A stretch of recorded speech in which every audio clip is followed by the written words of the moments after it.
people are getting depressed, getting as in, sobra. In fact, I still remember, mga 2018, when Pastor Peter said that 1 out of 8 get depressed. Amazing, gets depressed. But are they depressed? Because as they try to be connected, they become disconnected.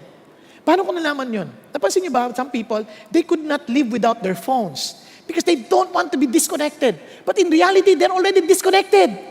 Nakatingin lang sila sa phone. Nakadula sila sa phone. Akala nila, yun ang connection na totoo. Yung mga pamilya, di na makakain ng maayos. Bakit? Lahat sila nakatingin sa phone. Hindi sila nag-uusap. Wala na silang eye contact. Wala na kasi lahat nandun sa phone. Parang ayaw lang ma-disconnect. Pero in reality, they were already disconnected.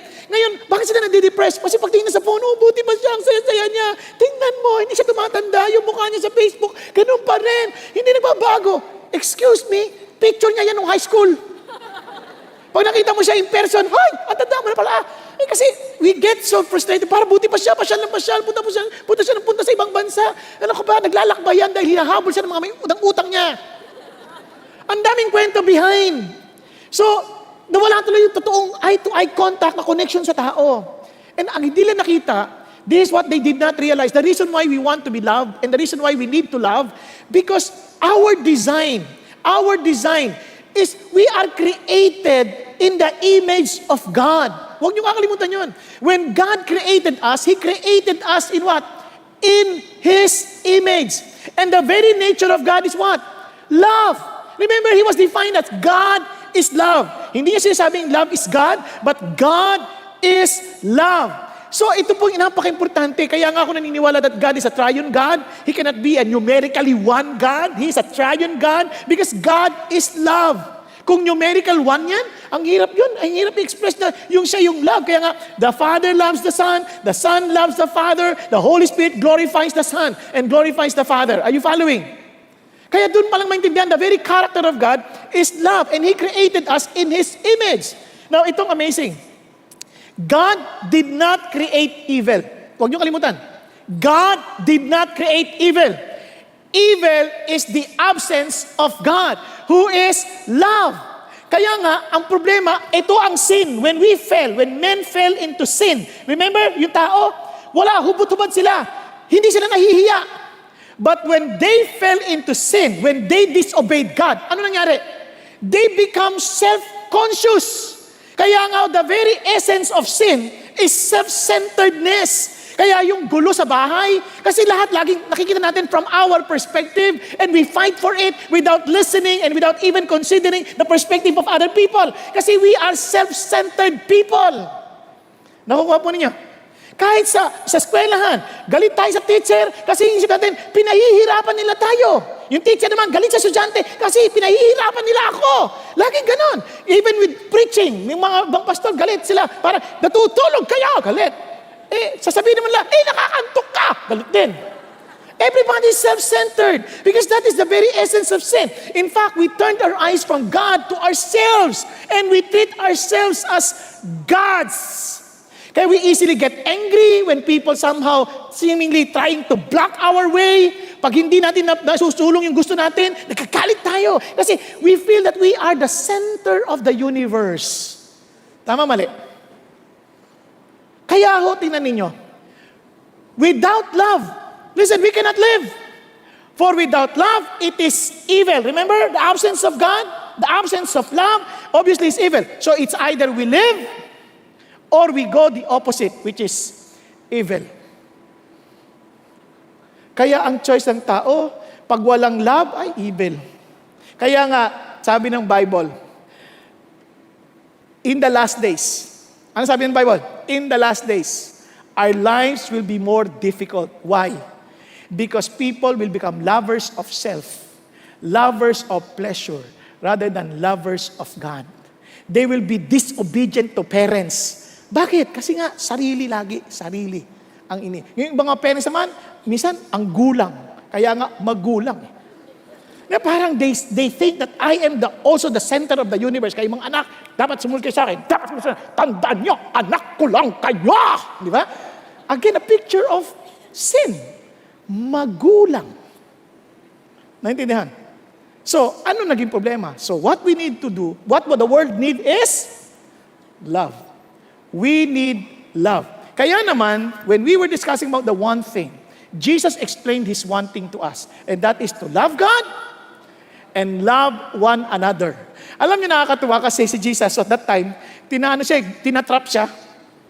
Jesus being a perfect God and perfect human, tinatrap siya. Alam niyo, ito nakakatawa. Minsan isip natin, kaya hindi ko mamahal yan kasi napaka-imperfect. Alam niyo, kahit nga perfect, hindi pa rin minamahal eh. Here is Jesus perfect na.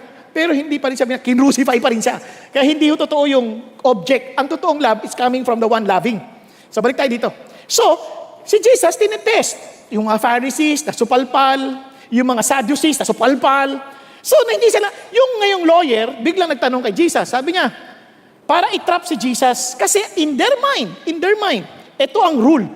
Kung talagang sa Diyos ka, naintindihan mo yung batas, yung rule. Ang problema, siyempre siya naman ang sumulat niyan eh. So, hindi siya concerned doon sa ano yung rules niyo kasi they wrote 613 out of the 10 commandments, nagsulat pa sila ng 613 others to explain how to apply it. For example, thou shalt take the Sabbath, no? Holy. Pag sabi yung holy Sabbath, dapat hindi ka magtatrabaho. Para i-apply nila yan, naglagay silang rules. Bawal magsuot ng pustiso.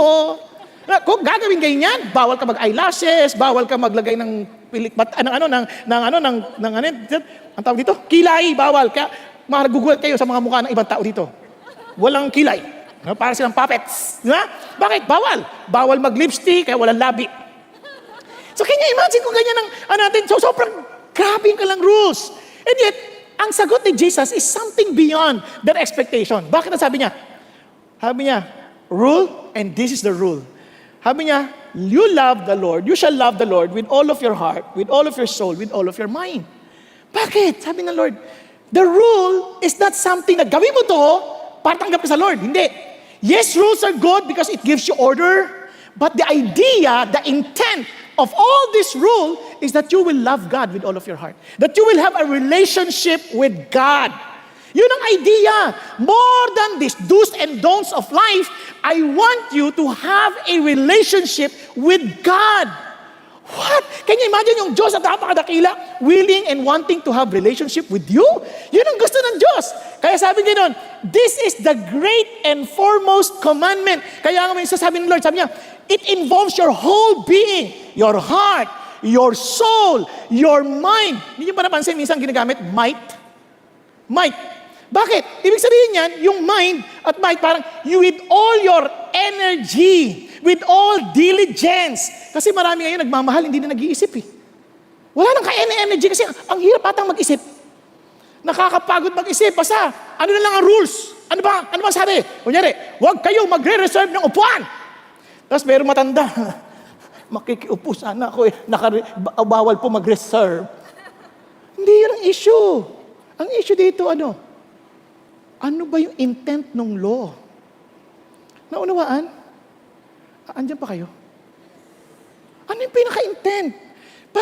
Kaya yung bang pagmamahal natin sa Diyos, kapareho ng paghahanap natin sa salapi ng ating pangailangan, o yung paggutom na gutom kayo, parang gagawin mo lahat, kahit magpagpag ka dyan, makakain ka lang. Ganon din ba yung paghahangad natin sa Diyos? Alam niyo kung meron kayong appointment, halimbawa, may appointment kayo kahit umuulan. At yung appointment nyo, kikita kayo ng 1 milyon, palagay ko kahit umuulan, tatawirin nyo ang baha, tatawirin nyo ang bundok, tatawirin nyo ang traffic, makuha lang kita. And sabi ng Diyos, ganun din ang pagmamahal sa Diyos kung talagang mahal mo siya. Tatawirin mo kahit anong bagyo. Bakit? Because I long to be with God. Kaya nga mamimiss ng tao ang quiet time, ang panahon at pakikipaniig sa Diyos. Huwag lang nila mamiss ang Netflix. Mamimiss ng tao, as in, ang kanilang panahon ng pagsamba. They will miss even the time of singing. They will just come during study of the word. I'm not saying dahil late ka, hindi ikaw yon. Sa ibang service. Kasi they would miss. Why? Kasi for them, okay lang yan. But you know what? Kantahan lang yan eh. Hindi naman ako kumanta. It doesn't matter. It is really singing for to God. Are you following? Kasi kung talaga, kunyari kung ikaw yung naliligaw pa lang sa isang babae, naku, yung mga nangaharana, wala sa tono eh. Dahil sa'yo! Di ba? Ako'y lumigaya! Naintindihan yung sabihin, bakit gagawin lahat yan? Para lang ano? Para mapukaw lang ang kanyang damdamin. Tama? Pero pagdating na sa Lord, di ba? Di ba? Yung pagkanta pa lang, come on, let's sing to the Lord! Di ba? Jesus, faithful King. Ang layo na. No, I'm not saying na pag kumakanta ka with all gusto, sa Diyos ka na. No, what I'm saying is, am I doing this because I love God? Yun ang tanong eh. Kaya tinanong sa kasunod. Second is like it. You shall love your neighbor as yourself. Oh, di ba? Sa totoo lang, pag nagmamahal tayo as we love ourselves, tingnan nyo, i-test nyo lang ha, test nyo lang.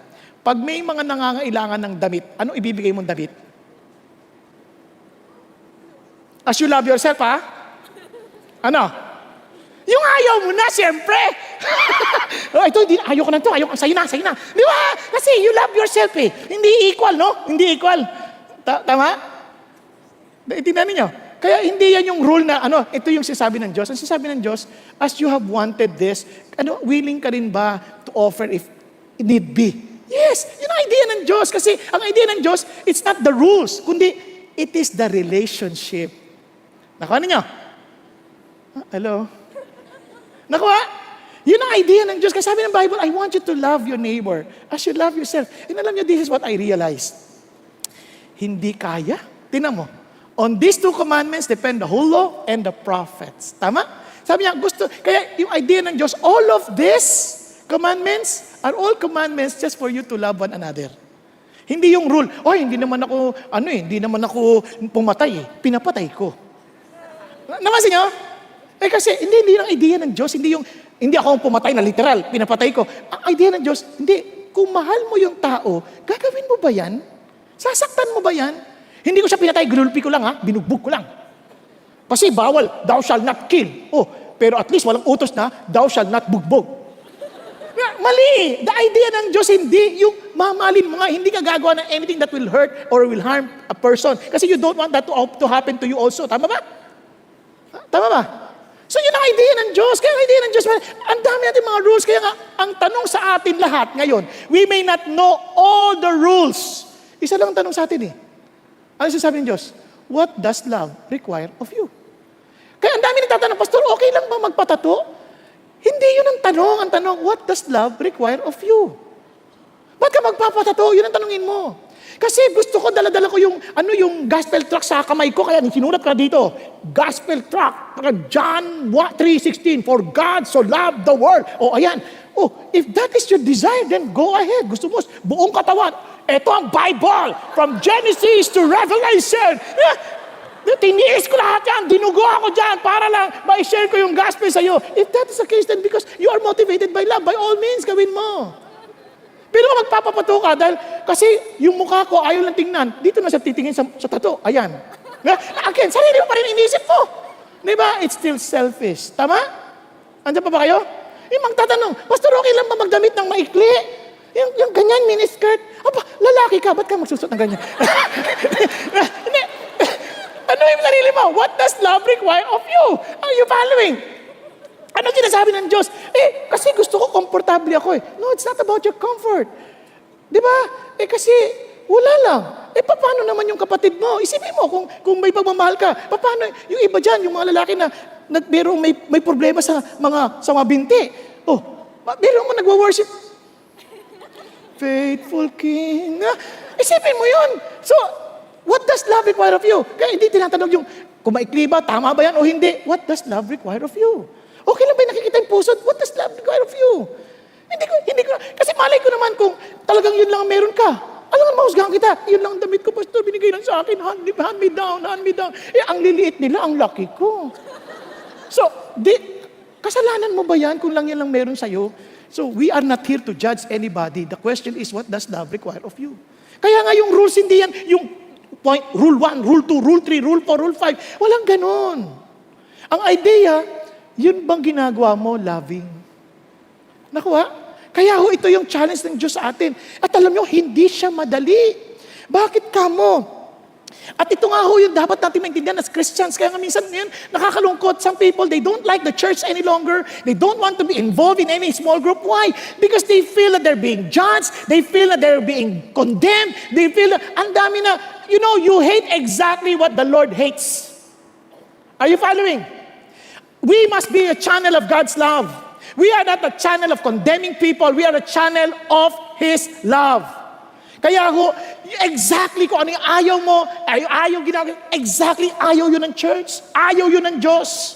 Kaya nga sabi ng Bible, yung maturity, isip natin ang ideya na ng maturity, kung magaling sa Bible, wow, yan ang Christian, pero nakikipag-away sa lahat ang hindi nag-agree sa kanya.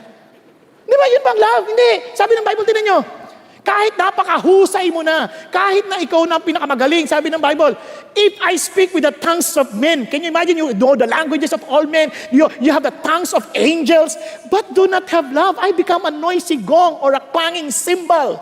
Minsan ang idea natin na, Christian niya kasi ang galing sa Bible. Hindi yun.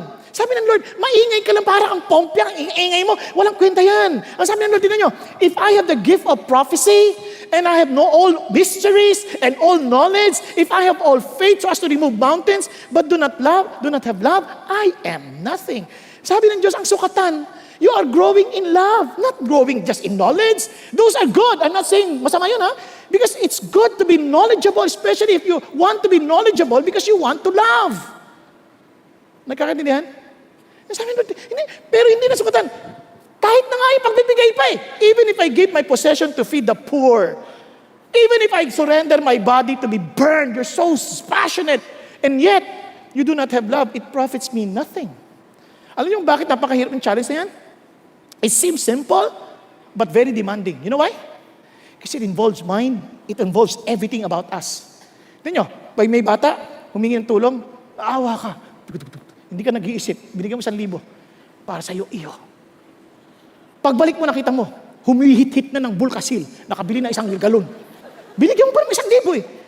Pinag-iisipan ng pagtulong, pinag-iisipan ng totoong pagmamahal. Di ba? Kahit sa mga anak. Di ba sa anak? Dati yung mga bata anak ko, ayaw kumain ba naman ng gulay? Ayaw kumain. Sabi ko, kain na kayo mga anak. O sige, ay, gulay. Ayaw. O di wag kayong kumain. Dahil mahal ko sila, hindi ko kayo pipilitin. Di wag kayong kumain. Gutom na po kami. Di kumain kayo. Ayaw ko ng gulay. Di wag kayong kumain. Gutom na po kami. Di kumain kayo. Ayaw namin gulay. Di wag kayong kumain. Hindi, mahal ko kayo. O sige, anong gusto niya? Kasi ang idea ko, I want them to learn that eating is not just to be fed, but eating to be nutritious, to be healthy. Tama ba? Nagkakaintindihan? Hindi lang yung, gusto mo? O sige, kaya ibang mga bata, na, ayaw ko niya, mami. Si mami naman, anong gusto mo, anak? Anong gusto mo, anak? Hotdog, gusto mo? Oo nga, hotdog, gusto. Di ba? Kasi nga, hindi ang pagmamahal na totoo kasama lahat. Involved isip, involved puso, involved lakas. It is an act of the will. Kaya naman, sa totoo lang, there is another dimension that most of us do not realize. Akala natin it's all about us. No! There is something spiritual. There is a spiritual dimension because human being has spirit. Kaya sabi ng Bible, itong law na to, the reason why I gave you this law is for you to realize that this is as a tutor to lead us to Christ, the very life. I am the way, the truth, and the life. So that we may be justified by faith. But now that faith has come, we are no longer under a tutor. For you are all what? Sons of God through faith in Christ Jesus. Anong sinasabi niya? You need to be born into the family of God so that the very nature of God becomes yours. Now, paano ko nalaman yan? Tingnan niyo. Because this is love. Not that we love God, but that He loved us and sent His Son to be the propitiation for our sins. Anong kalaban ng love? Sarili, kasalanan. So the sin must be dealt with. That's something in the Spirit. The sin must be dealt with. And Jesus Christ came to deal with that issue of sin. Now, tingnan niyo. Bakit? Because those who are in the flesh cannot please God. Hindi mo kakayanin. Hindi to parang self-will, power of the will. Hindi mo kakayanin. Ang sabi ng Lord, however, you are not in the flesh. Kung na kay Jesus ka na, you are in the Spirit, if indeed the Spirit of God dwells in you. But if anyone does not have the Spirit of Christ, he does not belong to Him. Nakuha niyo? Nasabi niya, for all who are being led by the Spirit of God, these are the sons of God. Alam mo ngayon na the nature of God is now yours because you belong to His family. Nakuha? Kaya si God muna. Kung wala si God, hindi natin kakayanin. Kaya now that we belong to Jesus, look at this, ni-level up ni Jesus yung command. Hindi na lang love God with all of your heart, soul, and mind. Ni-level up niya. Paano? A new commandment I give to you. That you love one another, dati, as you love yourself. Tama ba? Ni-level up niya. Even as I have loved you. So dapat maliwanag sa iyo yung pagmamahal ni Jesus sa iyo. Tama? And if you understand that love, then pass it on. Love, sabi niya, by love one another, by this all men will know that you are my disciples if you have love for one another. Paano malalaman, Christian? Hindi maraming alam sa Bible. Hindi yung magaling magtalumpati. Hindi yung masipag lamang. Ano sabi niya? Because you love one another. Ano yung bakit nagbago ang course ng history ng mundo? Dahil sa Christian na nagmamahal. Bakit nagkaroon ng mga universidad? It all started by the Christians. Bakit nagkaroon ng mga ospital? It's all started by the Christians. Bakit nagkaroon ng mga halfway house for the prostitutes, for the orphans? Because of the Christians. Because they know how to love. They understood what would break their hearts. Anything that breaks the heart of God, their heart also breaks. Amazing ang tunay na Christianity. Nakuha ninyo? Bakit? Because they knew the Lord loves them. Kaya ito yung challenge sa ating lahat. Tingnan niyo sabi ng Lord, if you love me, huwag na yung, Lord, nagkatanong ako service, nag-worship ako. Hindi yun ang tanong ng Lord. If you love me, ang sabi niya, I'm giving you a new commandment. Jesus answered and said to him, if anyone loves me, he will keep my word, and my Father will love him, and we will come to him and make our abode with him. Amazing. Paano mo nalaman mahal mo si Jesus? You will keep His word. Tama ba? You will keep His word. Hindi pinagtatalunan yung kanyang sinabi. Ginagawa. Okay po? Andiyan pa tayo. Ano sabi ng Lord? Kung mahal mo siya, love one another. They will know that we are His disciples because we love one another. Madali? Mapakahirap. Hindi madali. Tingnan mo katabi mo. Kaya mo ba talaga mahalin yan? Hindi. Alam nyo, sinasabi ko sa iyo bakit mahirap. Una, ito ang ating topic. Introduction lang yung kanina. Sorry. Tama, ang hirap. If we are to love one another as Jesus loved us, then for sure, we are to love people who are not easy to love. Tingnan nyo na lang yung mga alagad. Sabi nyo, love one another. Alam nyo ba problema ng mga alagad na yun? Nag-uunahan kung sino nasa kanan at kaliwa. Sinabi ni Jesus, mamamatay na ako. Sino sa kanan, sino sa kaliwa? Parang, ano ba kayo? Andiyan pa iniisip nyo, puro sarili pa rin. Pansin yung kasalanan. Lahat tayo ganun eh. Ang hirap ata. Ang hirap magmahal. Kahit sa asawa mo, kahit ang ganda-ganda niyan. Ang hirap magmahal. Bakit? Kasi pagkatapos niyang maganda na yan, bigla ka nang uutusan yan. Gawin mo ito, gawin mo yan, gawin mo yun, gawin mo yan. Hay! Pagod na ako! O, di ba? Si lalaki naman, parang, mahal na mahal kita. Di ba? Naalala ko yung may kinasal eh, nakakatawa eh. Kinasal sila. Sabi niya, biglang tumawag sa mami niya, Ma, hindi ko na kaya. O bakit? Pangalawang gabi mo pa lang. Tapos na po yung honeymoon namin. Buhay na ako sa bahay. Andito na yung talagang nagkaroon totoo na yung buhay namin. Ano yung sabihin totoo na? Pinagpaplantya na ako. Pinaglalaban na ako. Kasi sa Amerika to, walang katulong doon, di ba? Pinagluluto na ako. Ang hirap pala na may asawa. Kasi sa una, parang ang sarap eh. Parang, itong lalaki na to, pagliding ko ng guto. Kahit pagod na ako. Pero nung napangasawa mo na, naku, nakakapagod pala talaga. Naintindihan ibig sabihin? Di ba? So biglang, kaya yung mga nangangarap na, Valentine, sana makita ko na si Valentino. Yes. Makikita mo si Serpentino. Di ba? Talagang magugulat ka sa mga kamandag na dadala-dala niyan. Na magdadala ng paralisa sa iyo. Mapaparalisa ka sa pagod. Ito nakita ko na sa mga nanay, kaya nagbilib din ako sa mga nanay. Katulad sinabi, Pastor Peter Kanamaga, bakit ka mo? Yung nakita ko yung asawa ko, mula nang nanganak yan, hindi na nakatulog ng eksakto yan. Lagi na siyang puyat. Kaya yung mga nanay, hindi niyo pansin, dito natutulog. joke lang. Hindi. Sabihin, habang naghihintay ba? Habang naghihintay. So, sobrang pagod, di ba? Sobrang pagod. No? Kaya, we are to love difficult people. And you know, this is something beautiful about Christianity. Now, alam niyo sa totoo lang, hindi alam ng tao, ano bang ibig sabihin ng pag-ibig? So, tuwan-tuwa ako kay Pastor Peter kasi ito sabi niya kanina, in his own personal confession, that his prayer for all of us is not just for us to grow in knowledge, though it's good. His prayer for us is the very same prayer that he echoed the very prayer of Paul to the Philippian Christian. Ang sabi niya, and this I pray, that your love may abound still more and more in real knowledge and all discernment. Pag-isipan niyo mabuti. If we are to love difficult people, sa palagay niyo, kailangan niyo ba mag-grow in love? Do you need to grow in love? Now, sino dito feeling niyo you need to grow in love? Sige, tingnan ko lang. Good. Ako, I need to grow in love. I really need to grow in love. Yung iba sa inyo hindi nagtataas ang kamay, siguro talagang galit na galit sa mundo. We all need to grow in love. If we are truly disciples of Jesus, we want to grow more. And ang kulit pa, abound, still more and more. Bakit? Now, una, do we really understand what love is? Sa mundo, depende sa edad. Bata pa kami, tinatanong yung, what is love? Di ba? Nalala yung Islam book, ngayon hindi na uso yan kasi may Facebook na eh. What is love? Diba? Love is crush. Diba? Yung bang admiration, ang ganda niya, ang cute-cute niya. Nung bata yun, di ba? Nung bata, cute. Yung lumaki na, kakatakot.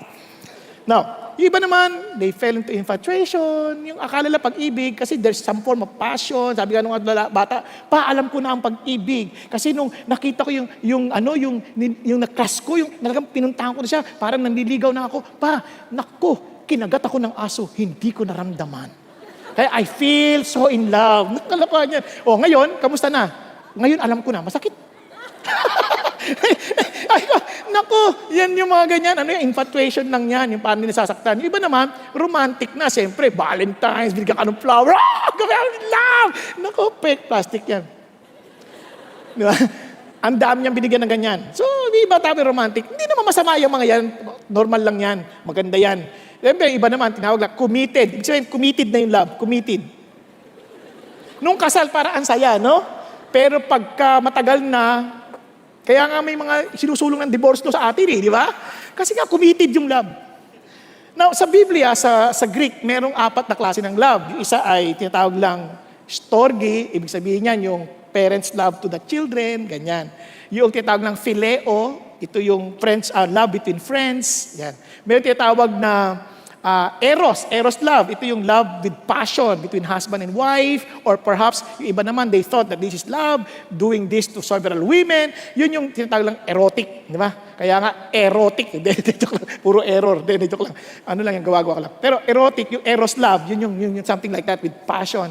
But somehow, in the Old Testament times, they rarely used the word agape. It was commonly used and introduced only by Jesus. The unconditional love. Yan yung sa Greek. Now, ito ang ganda. What is really love? To you, tinanong mo ba ano bang love? Pastor Peter gave a very beautiful definition. At itong sabi niya, true love is from God. Remember kanina, from God. Unconditional commitment towards imperfect people to seek their highest good and oftentimes requires sacrifice for His glory. Now, for the purpose of our discussion, para maintindihan, how will I love the difficult people? Understand true love. Tama? Now, para mas madali natin maalala, using the same definition, is just remember the word love. Sabi mo, love. Love. Say it with me, love. Love. Love. Ano yung love? Remember, Lord, own it, vigilant, and exaltation. Say it with me, Lord, own it, vigilant, and exaltation. Bakit importante yan? Let's start with Lord. You see, love starts with God. Love is from God. Are you following? Love is from where? From God. To love difficult people, all starts with the Lord. Si Lord, bakit ka mo? Kasi the Lord as in demonstrated that love. Tingnan nyo hindi ito parang inutos ng Lord for the sake of, sige, gawin mo to. Lord, ang hirap naman, imposible naman. Yes, because the reason why I'm telling you this, because I demonstrated it. In fact, you cannot do it without my own power. Kaya sabi ng Lord, tingnan nyo, but God demonstrates His own love toward us in that while we were yet sinners, Christ died for us. Alam niyo ba ibig sabihin ng sinners? Gusto niyo malaman? Tingnan nyo. For if while we were enemies, we were reconciled to God through the death of His Son. Much more having been reconciled, we shall be saved by His life. Ano sinasabi ng Diyos? When I died for you, you were my enemies. Ikaw ba mamamatay ka para sa kaaway mo? Yun ang sinabi niya, ito yung extent. If you feel that people are difficult, I'm telling you now, you love not only these people who are difficult, you love even your enemies. Because yung normal, the natural, obviously we love those who love us. Tama ba? We greet those who greet us. Tama? But you know that you are operating in the supernatural because God, the supernatural is in you. You're beginning to love those people who are not loving you. Worse na yun. People, you're greeting people who are not greeting you. Kaya nga dito, pansin nyo, ang challenge sa atin, pansin nyo, pag di pinansin, hindi niya pinansin, hindi ko na rin siya papansinin. Kala mo sino siya? Hindi. Sabi ng Lord, kung pinapansin mo lang, pumapansin sa'yo, ganun din ang ginagawa ng mga magnanakaw. Pareho lang kayo. Ganun din ang ginagawa ng mga pumapatay ng tao. Pinapansin nila yung pumapansin sa kanila. At yung hindi pumapansin sa kanila, pinapatay nila. Pareho lang yun. Kaya sabi ng Lord, because you're the child of God, there's something supernatural in you. There's something powerful in you. You can do something beyond what normal people could do. You can love your enemies. Now listen to this. Paano nangyari yan? Kung si Lord, yung Panginoon natin, siya ang susundin natin, tama ba? Siya magkocontrol sa atin, tama? Ngayon, kung galit tayo sa taong nagalit sa atin, di natin pinansin yung taong hindi namansin sa atin, ano sinasabi natin? Siya nagkocontrol sa atin. Andiyan pa kayo? Kaya mo siya pinansin, hindi pinansin kasi hindi ka pinansin eh. Kinokontrol ka niya. Remember, He is your Lord, not Him. Kaya, ang control, wala doon. Sabi niya, minsan sinasabi natin, ginagalit mo ako eh. Hindi ka niya ginagalit. Huwag ka magpa-control dyan. Si Lord yung nagko-control. Kaya sabi, Lord, tulungan mo ako. Kinokontrol niya ako. Nakuha? Kaya nga, kailangan mo ng tulong ng Diyos. Hindi ho kasi posible. Imposible kasi kung hindi ka tutulungan ng Diyos. Dati ninyo, lahat ng pag-ibig natin may hangganan. May hangganan. Hindi ata kaya ito, kikwento ko na sa inyo. Nagamit ko na to pero gagamitin ko ulit para lang lalo madiinan natin. Kunyari, nung unang taon na, 30 years na akong married, baka ma-misinterpret nyo, 30 years na. On our first 2 years, challenging. Lalo na yung first year. Yung mga second year, medyo maano na, pero challenging pa rin. Pero first year, grabe. Siyempre, ang saya ng aming mga unang linggo. Unang buwan, ang saya-saya. Pero dumating ang panahon, yung tahimik kong asawa, bigla na nagsalita ng iba't ibang wika. Kasi ang babae, pagkagalit, nag-iiba-ibang wika niya, nagkakaroon niya ng spiritual gifts. Speaking in tongues. Siyempre, hindi mo naman maintindihan, wala kang gift of interpretation. Sa una, sige lang. Napupuno ka na rin. Kasi may hangganan ang iyong pagmamahal. Are you following? Noon, nung hindi pa ako Christian, pag nagagalit ako, kung ano hawak ko, binabato ko. Kung hindi man, nanununtok ako. Hindi ako basta nagsasalta, sasapak na lang ako. Ngayon, ito nagkataon talaga, sobrang inis na ako. Isipin mo, selos ng selos. Hindi maganda tawa nyo. Parang sinasabi niya, wala akong karapatang pagselosan Nakakainis ang dating No, selos ng selos, kasi nga, sobrang abala ako sa ministry, ang isip ko, diyan ka lang. Huwag mo ako istorbohin. Siyempre, asawa mo yan, kailangan niya rin ng panahon. Tama ba? Nako, sa inis ko, hindi ko naman siya masapak. Lumabas ako. Galit ako. Sinapak ko yung pader. Pinaramdam ko, galit ako, bugong yung pinto, tapos sinapak ko yung pader. Pero sa tenga ko may bumubulong, wag! Pero hindi ko pinakinggan. Wag! Yung tunog wala sa pader, nasa kamay. Siyempre din, nahimas ko, sakit Nahimas kong ganyan. Sabi ko, sana nakinig lang ako sa iyo. Bigla ako nakita yung pagkabilog ng singsing. Itong singsing ay bilog. Walang simula, walang hangganan. Ito ay sagisag ng pag-ibig ng Diyos.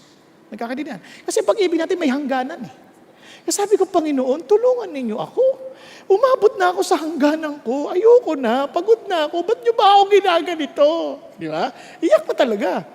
Tapos biglang sabi ng Lord, ikaw naman may kasalanan yan Minsan kasi gusto mo, baguhin mo siya. Hindi, ikaw magbago. Hindi mo binibigyan ng panahon Bigyan mo ng panahon. Okay, Lord, susunod ako. Pero ayoko na muna tumabi sa kanya. Galit ako. Di ba? Yun ang pag-ibig mo, galit eh. Ayoko matulog sa kwarto. Sabi ng Lord, pumasok ka. Tabihan mo siya. Galit ako. Hindi mo yan pag-ibig. Pag-ibig ko na yan. Pumasok ka. Di ba sabi mo, duktungan ko yung pag-ibig mo? Opo. Pumasok ako. Nahiga ako sa may paanan. Kasi galit ako eh. Hindi, tabihan mo. Lord, galit nga ako. Tabihan mo nga. Hindi mo pag-ibig yan. Pag-ibig ko yan. Okay. Tumabi, pa nakatalikod. Di ba? Sabi niya, sabihin mo, I love you. Ah! Hindi! Galit nga ako eh. Eh sabi ng Lord, hindi mo pag-ibig, pag-ibig ko. Tsaka Lord, tulog na oh. Nakaganyan siya. Ang totoo niya, hindi yan tulog. Ready lang. Just in case. Di ba? Naintindihan ninyo? So, sabi niya, sabihin mo, I love you. I love you. Biglang bumaling, sorry. I'm not perfect. Ayan, di nagkaanak kami. Bakit? Pag-ibig na ni Lord yun eh. Hindi na natin pag-ibig. Sa totoo lang, may mga taong ayaw nating makita.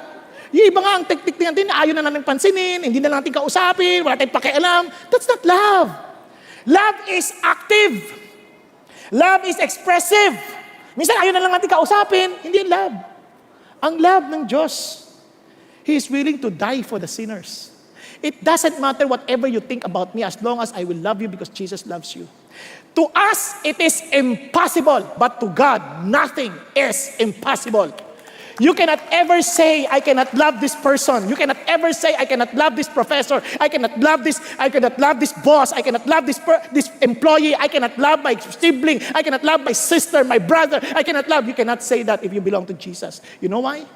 Because God who is in you is supernatural. He goes beyond what we can do naturally. Kaya alam niyong Christian tayo eh, because we are doing something beyond normal. Nagkakaintindihan? Kaya nga, ang ganda-ganda rin ang sabi ni Pastor Peter. Sabi ni Pastor Peter, some are loved because they're valuable. But some are valuable because they are loved. You see, friends, the Lord Jesus loved us. Not because we're valuable, but we became valuable because Jesus loved us. The people beside you is valuable because the person beside you is valuable because Jesus loved that person. You give that value to that person because the Lord loves that person. He died for that person. Kaya nga, kapag sinabi mo, hindi ko maintindihan, hindi ko tumatanggap, bakit? How could this person do such a thing? As if you're saying, you are not capable of doing wrong. Then let me tell you, you're wrong. Because every one of us is capable of doing the worst. And it's only by God's grace that He loved us, He died for us. So sabi ng Lord, do the same to your brother. Do the same to your sister. Do the same to those people who are difficult to love. Kasi sabi ng Bible, tinan nyo, di mo kaya? No. The love of God has been poured out within our hearts through the Holy Spirit who has been given to us. Nasa atin na yan. And the fruit of the Spirit is love, joy, peace, patience, kindness. Nandyan na yan eh. Kaya ilabas mo na lang. Ilabas mo na lang. Minsan, ayoko, tawirin mo yan. Dahil hindi na ikaw yan. Si Lord na. Hanggat hindi mo tinatawid yan, ikaw pa rin, you're still living in the flesh. Don't live in the flesh. Live in the Spirit. Number 2, you have to own it. You have to own it. You have to be responsible. Itong reality to, you must be yours. Ariin mo to. Kaya balikan natin. If you own it, look at this. You have to give unconditional commitment. This is no longer just passive, waiting, okay Lord, just do it. No, you have to own it. You have to be responsible in doing it. Kaya sabi niya, towards imperfect people. Gawin mo. Gawin mo to. Kaya sabi ng Bible, tinan nyo, we love because He first loved us. You have to own it first. If someone says, I love God, and hates his brother, he is a liar. For the one who does not love his brother whom he has sinned cannot love God whom he has not sinned. Kaya yung mga taong hindi nila pinapansin, pag nakikita parang nila, kumukulo ng dugo, then you say you love God, you sing to God, you're a liar, sabi ng Lord. Hindi ako sabi niya, you are a liar. He cannot love God whom he has not sinned. Look at this. And this is the commandment which we have from Him, that the one who loves God should love his brother also. You have to own it. Do it. As in, this is my commitment, unconditionally, towards you, an imperfect person. Nakakanindihan? Now, ito pang amazing. Sabi ng Lord, kaya nga, how are you to do that? In reality, paano? Alam nyo, una sabi ng Bible, offer your body as living sacrifice. Your body. Once you offer it to God, that body is no longer yours. Yung namamansin na yan, hindi na iyo yan. Namansin yan because of Jesus. Are you following? Hello? Kung hindi ka pinansin, it's okay. I offered this body to the Lord anyway. Kaya kung hindi niya ako pinansin, it's okay. Kasi kay Lord naman na to. Nagkakanindihan tayo. Nagkakanindihan. Kaya importante yun. Okay, kung hindi mo ako pansinin, it's okay. Pinistab mo si Jesus, hindi ako. Kaya ako magpipreach ako ganyan, tulugan mo ako, it's okay. Kaya gigisingin kita because my responsibility is to help you. Pero kung tutulugan pa rin ako, wala akong pakialam. Hindi sa wala akong pakialam. Hahayaan kita, baka pagod ka, baka may sakit ka, hindi ko alam. Basta, ang alam ko, I'm doing my best because I care and love you. Yan lang naintindihan ko. Pero ito ang amazing, sabi ng Lord, gusto mo ma-involve, you need to be involved. Tingnan niyo sabi ng Bible, for through the grace given to me, I say to everyone among you, not to think more highly of himself than he ought to think, but to think so as to have sound judgment as God has allotted to each a measure of faith. Ano ibig sabihin ng Diyos? From now on, don't ever think, I don't need you. Parang sinasabi sa katawan, hoy feet, because I'm a mouth, I don't need you. Hindi pa pwede. We need each other because we belong into one body. Ang totoong love, hindi mo pa sabihin, I don't care about this church, I don't want to get involved. Mali ka. The reason why we're encouraging you to be part of smaller group, because we are a very huge church, you cannot really exercise that love in a big gathering like this. But you can exercise it by contributing to the body of Christ. Kaya nga, meron tayong smaller groups. Nakuha ninyo? Nagkakadinan tayo. Tingnan niyo bakit ko sinabi yan. Tingnan niyo ha. Just as we have many members in one body, all the members do not have the same function. So we who are many are one body in Christ, and individually members one of another. Kung naintindihan natin yan, tingnan mo yung katabi mo. Magkasama na tayo. We are members one of another. So, ang hanap mo is not what this person can contribute to you. Ang hanap mo is, as part of the body, what can I contribute to you? In your growth in loving Jesus, in serving Jesus, and in serving the community. We are the body of Christ. Kaya nga, hindi totoong pagmamahal if we detach ourselves from the body. Walang totoong ganung pagmamahal. If we feel that we are not accountable to any human being, then that's not real love. May mga tao sabi, I'm only accountable to God. Yung mga ganung tao, delikado yun. Hindi ka pwede accountable to God lang kasi may body. Kaya nga siya na, hindi naman ako naglagay ng pastor, sabi naman, He gave some as apostles, some as prophets, some as teachers, some as evangelists, some as pastors and teachers to equip the saints. Tama ba? And you cannot say, I am not accountable to these people. I am alone, accountable to God. Yung mga ganun, delikado yun. Kasi wala silang accountable. Hindi pwede. May accountability ang bawat tao. Kaya nga, if you are honest, if you are sincere in your love, if we are sincere, then we need to be humble with one another. Tama ba? Kaya nga, we are to serve one another. Kaya nga, we keep on telling you, you join a small group where you can exercise. Ayoko na, nakakainis sa small group, nakakasakit sila eh. Nakakasakit. Tama naman. Kaya nga, maintindihan mo. Kaya may mga difficult people.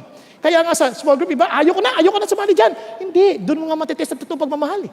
Tingnan nyo ang mga klase ng tao. May mga tao, mga pretty-pitty. Yung akala nila maganda sila at cute sila dahil sila lagi may problema. Kawawa naman ako. Ang dahil ko problema. Minsan, ang hirap kasama yan. Di ba? Lagi nang nakikita puro problema. Alam mo, ito gawin natin. Ay, mahirap yan. Grabe, kawawa naman tayo. Inaapi tayo nito mga tao na ito. Yung mga ganun. Iba naman, mga nitty-gritty. Ano yung nitty-gritty? Hinahanap lahat ng pagkakamali. Mali yan. Puro mali yan nakikita. Napaka-critical. Nakita na kayo ganyan tao? Ang hirap patang kasama yan. Parang magulang mo yan, ano? Ano pa?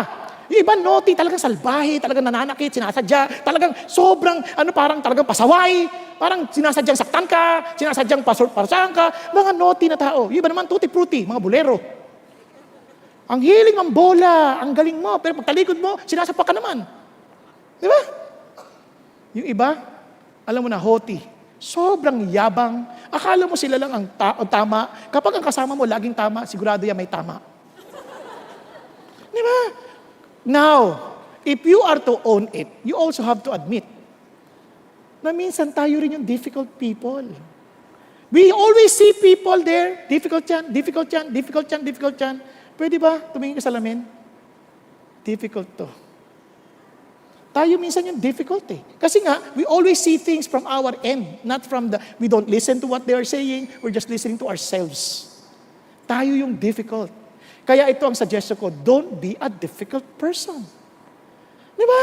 Be a blessing to somebody else. Real love, you are a blessing to somebody else. Hindi tayo pabigat. Tayo ay pagpapala sa kanila. Kaya sabi ng Bible, treat others the same way you want them to treat you. Positive. Hindi, do not treat. No, treat the others. Gawin mo yung gusto mong gawin sa'yo. Di ba, naalala ko nga, nung minsan nasa Jollibee ako eh. Yung kahera, bukas yung blouse. Sabi ko sa Ali sa harapan ko, Miss, pakisabi mo naman, bukas yung blouse niya, kawawa naman yung bata. Sabi niya, ay, kayo na po, nakakahiya eh. Kayo yung babae, kayo na magsabi. Hindi ko makakilala ni Ali, siyempre, kayo na po, nakiusap ako. Sabi niya, ay, nakakahiya. Hindi niya sinabi. Return ko na. Sabi ko, Miss, huwag ka magagalit ha, bukas yung blouse mo eh. Ay, sorry! Ako, huwag ka mag-alala, hindi ko tinitigan. Cup B? Nag-joke lang ako, pero hindi man ako marunong talaga nun. So, ibang tao, ganun, hinahayaan lang mayroong dumi rito, hinahayaan lang, tapos pagtatawanan pa, may nakasabit dito, pagtatawanan pa. Gusto mo ba ganun? Hindi, di ba? Kayo na mismo magsasabi, kapatid, meron ka dito, oh. Di ba? Minsan iisip natin na nakakahiyang sabihin. Hindi. Kung nagmamahal ka, iniisip mo, ano ang epekto sa kanya? Kawawa naman siya. Di ba? You treat others the same way you... Be a blessing to somebody. Kaya ganun sabi ng Lord, inulit niya yan, oh.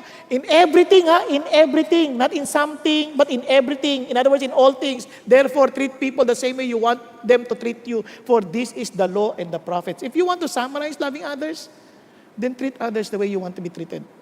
Di ba? Katulad na nito, sa CR. Di ba, minsan sa CR, inuubos yung tissue. Ay, ang dami tissue, libre. Yung susunod, kawawa naman, nagmamadali, dalig LBM. Walang tissue, paano na to? Tapos kailangan siya tumabi, paano na yan? Walang tissue, kawawa naman. Kaya, panyo na lang. Kawawa. Kaya ang isip mo rin, hindi lang, libre, kunin mo yung tissue, iuwi natin, sayang to, libre to. Wow. Isipin mo, may ibang gagamit. Kaya nga ho, kahit na, yung ipa-flash mo lang, kasi isipin mo may gagamit na iba. Tama? Yun nga ng pagsap lababo eh. Kailangan punasan mo kasi may gagamit na iba. We care for the rest. Ibig sabihin, we are focusing also on how we can be of service to others. Are you following? Di ba? Kaya nga kahit na pag nakikinig ka, hindi ka basta natutulog kasi baka tumama ulo mo sa tabi mo. Iniisip mo rin kung matutulog ka lang, kaganyan ka. Parang may malaglag. Parang you want to be a blessing to somebody else. And this is why, because my gift in the body is preaching, I give my best. I study hard. Because this is my contribution to you. Kaya I cannot force, kunyari ikaw, gusto ko mag-lead the worship, wala ka namang gift sa pagkanta. Sa pagkanta mo, yung iba nag-worship na nung ikaw na, biglang umalis na, nawala agad. Ano ba yan? Hindi, relax ka lang. You find where you are gifted and use that to bring glory to God. Hindi lahat ng nakikita sa harapan ay blessed serving the Lord. Minsan, yung hindi mo nakikita sa katawan, yun ang mas importante. Minsan, nakatingin tayo sa mukha, nakatingin tayo dito, ang pinaka-importante, yun nasa loob pa nga, liver, baga. Minsan, ang gwapo, pero yung baga pala, cirrhosis na dahil lasinggero. Di ba? Kaya ang importante, maayos ba yan? Kaya yung tanong dito, hindi yung matangos ng ilong, kundi magaan ba siyang huminga? At nagpapagaan ba siya ng hininga sa iba? Di ba? Are you following? Be a blessing. Own it. And finally, be vigilant. Be vigilant. Why? Look at what it says. To seek their highest good. So you need to be watchful. You need to be alert. Why? Bakit po? Napaka-importante ito. Because sometimes it often requires sacrifice. Now, listen to this. You need to understand that Satan is trying his best to destroy his people. And he knew that the sign that we are really followers of Jesus because we love one another. Kaya gagawin niya, atakihin niya yan to divide us. Kaya saan sabi ng Bible? Be of sober spirit. Be on the alert. Your adversary, the devil, prowls around like a roaring lion seeking someone to devour. Kaya nga sabi ni Paul, inulit niya, sabi niya, for our struggle, remember, be vigilant. It's not against flesh and blood, but against the rulers, against the powers, against the world forces of this darkness, against the spiritual forces of wickedness in the heavenly places. Hindi mo kaaway kapatid mo. Ngayon kung inaaway mo yan, pumayag ka na, gamitin ka ng Diablo to do that. Huwag ka pumayag. Hindi mo kaaway yung katabi mo. Meron kang kaaway na spiritual realm. Then you find it out in prayer. You find it out in a spiritual realm. You engage in spiritual battle. Don't allow Satan to prevail against us. Tayuan natin. Why? Because we are more powerful. We are more than conquerors in Christ Jesus. Nagkakaintindihan tayo? Andiyan pa kayo? Kaya pag yung asawa mo, hindi submissive, huwag mo sabihin, Satanas. Ganun. Dali mo sa Diyos, Lord, ano pong gagawin ko para maiayos ko to? Then be vigilant. Kaya alam niyo ba, ang demonyo napakagaling. Papalitan niya yung word na, yung love, gagawin niyang affection. Kaya punta kayo sa dictionary, ang meaning ng love, affection. Hindi. Kung vigilant ka, ang love, hindi affection. Kasi there is no such thing as, I fell in love. Walang ganon. It is a decision, it's a commitment. Kaya nga, hindi totoo yan. So be vigilant. Kasi gagamitin siya, he will tell you lies as if they were true. Hindi sila totoo. Ang totoo, ito ang love. It's a decision, it's an act of the will. Minsan ayaw mo, pero gagawin mo because it's the right thing to do. Kaya yung sabihin, ayoko di man ako hipokrito, no? Kung basta sasabihin, gagawin ko, ayoko siyang kamayan, ako, hipokrito, galit ako sa kanya. No, hindi yun ang hypocrisy. Hypocrisy is you know what is right, but you're not doing it. Yun ang hypocrisy. Ngayon, masama loob mo, ayaw mo siya pansinin. Anong katotohanan? Sabi ni Lord, batiin mo kahit di ka binabati. Batiin mo kahit na ayaw mo, batiin mo kasi yun ang totoo. Pero pag di mo binati, then ayoko magkukunwari, ayoko maging plastic, then you are not living in the truth. You are living in the falsehood of Satan.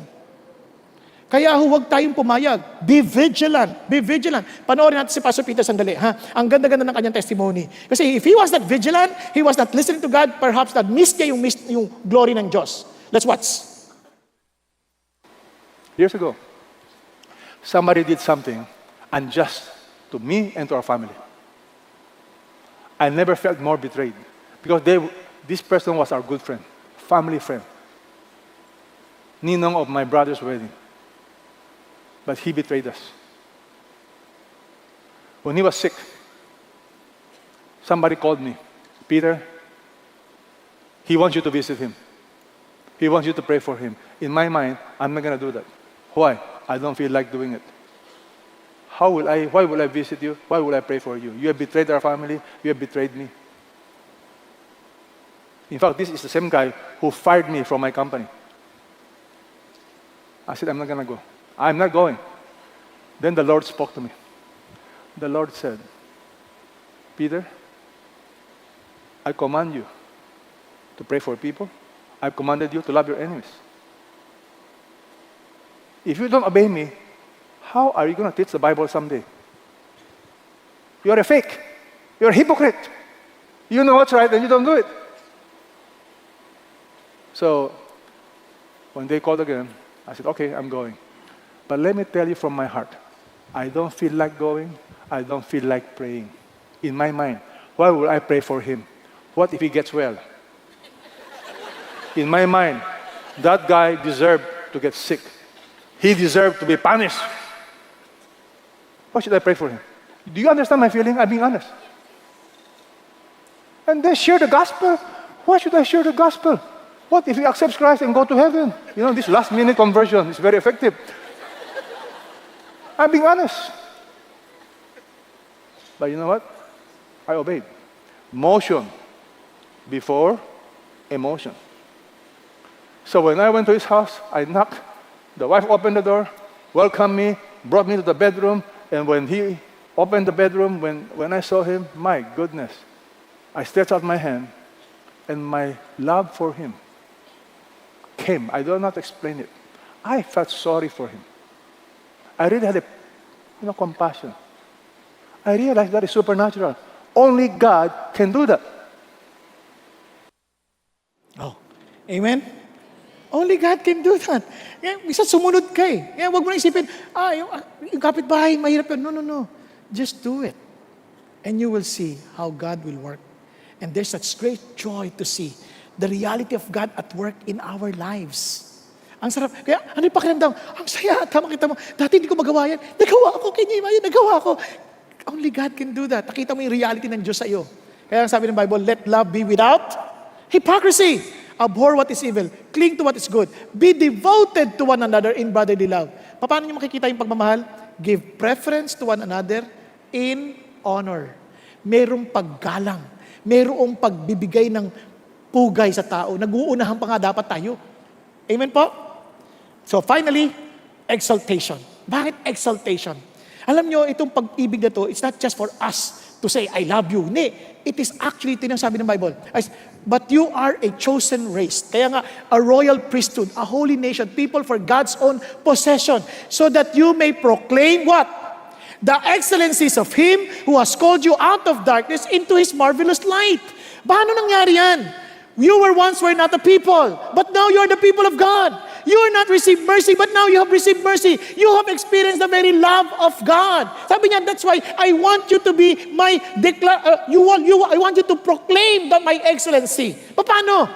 Keep your behavior excellent among the Gentiles, so that in the things in which they slander you as evildoers, they may, because of your good deeds, as they observe them, glorify God in the day of visitation. One day, they too will exalt Jesus. One day. Bakit? Iba ka eh. Kaya remember this, you're not just a father. You are a priest of God in your family.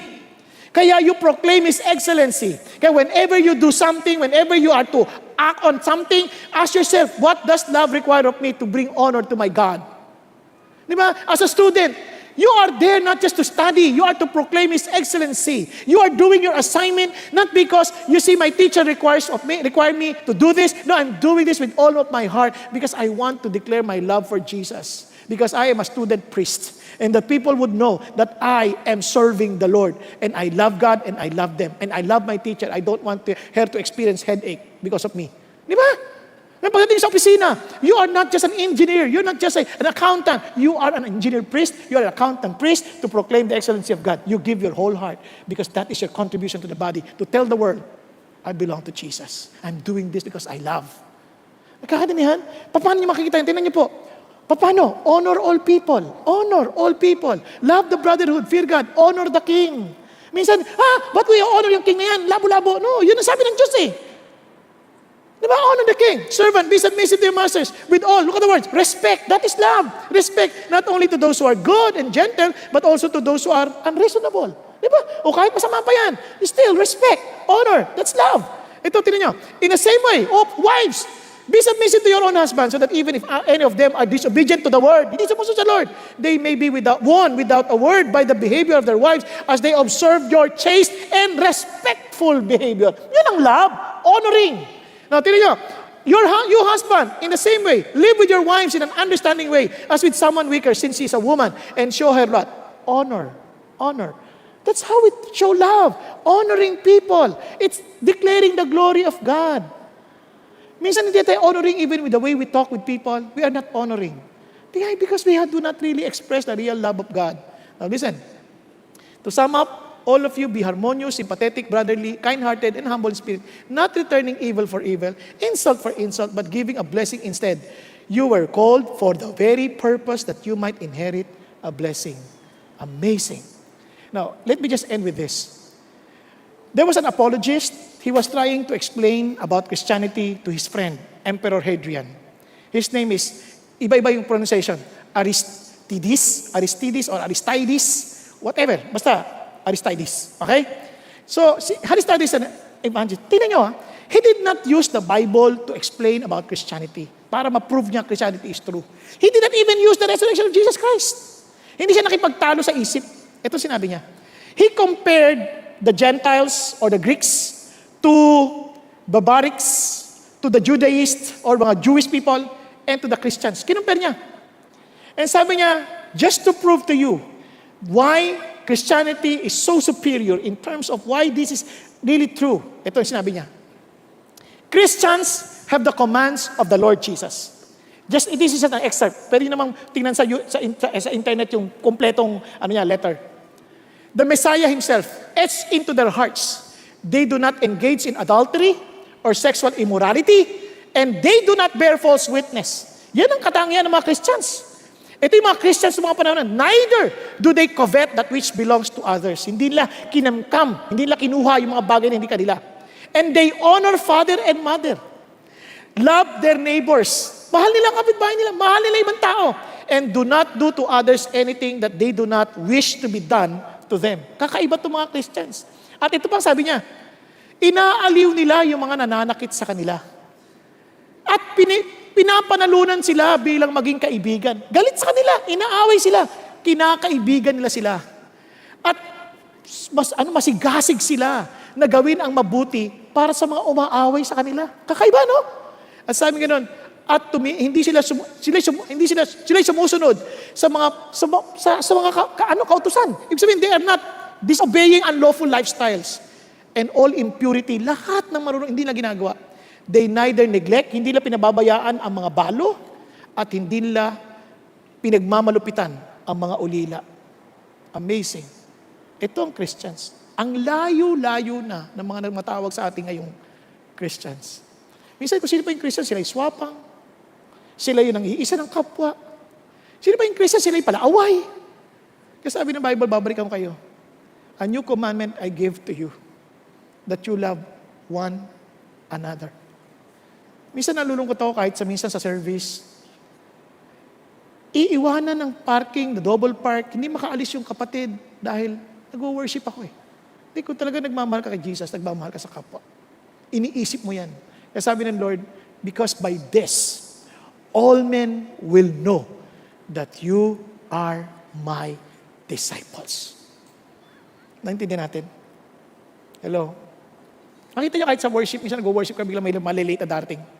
Excuse me po, late kasi. Di kasi mo agahan. Alam niyo kung kayo yun, magpasalamat. Ay, sige, pasok ka. Let's worship the Lord together. Kung ikaw naman yung late, hintayin ko na lang matapos. Di ba? Kasi bakit? Si Lord, ang totoong sukat, love, concern, honor, honoring one another. Because that is real love to God. Kaya ho, you love one another even as I have loved you, that you also love one another. By this, all men will know that you are my disciples if you have love for one another. Tayo mong lahat yung buko at pumikit. Thank you, Jesus. As our heads are bowed down and eyes are closed, kapatid, here is the challenge for all of us. You see, Bible knowledge of God, that's wonderful. But truth lived out, the knowledge applied in love, that's what Jesus Christ is looking for. But we cannot give love overflowing because that love of Jesus is, for sure, we cannot contain it. He is infinite God. And that love, we cannot contain it. We need to share it to somebody. We need to pass it on. We need to for everyone to have it. We need to express it. If that is real in you, obviously, you have to share it to someone.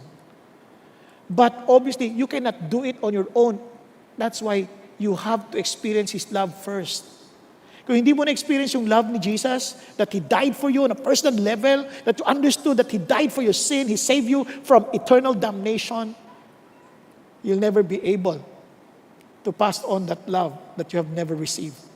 Kaya kapatid, before you pray to love and forgive others, before you pray na, Lord, I want to forgive, you offer first your love, yourself to Jesus and say, Lord, help me to experience your love, na hindi na yung religious way, kundi personal. Talagang kayo, Panginoon, ang maghari sa buhay ko. Kayo, Panginoon, ang yumakap sa akin, nang magawa kong yumakap sa ibang tao, kahit hindi sila kaakap-akap. Kaya mga kapatid, if God is speaking to you and somehow God is telling you, you need first to experience this love, and you haven't experienced it personally, be humble enough and be honest enough to admit it. And sabi mo, ako po yun. I need the love of Jesus. Kapatid ko, ikaw yun, just raise your hand before the Lord with humility. Yes, yes, Lord, I need that love. I need that love. Lord Jesus, fill me with your love that I will be able to love others. Thank you, Lord. Hallelujah. Thank you, Jesus. And for those who raise their hand, admit it before God. Lord Jesus, I accept your love for me. Help me to live it out.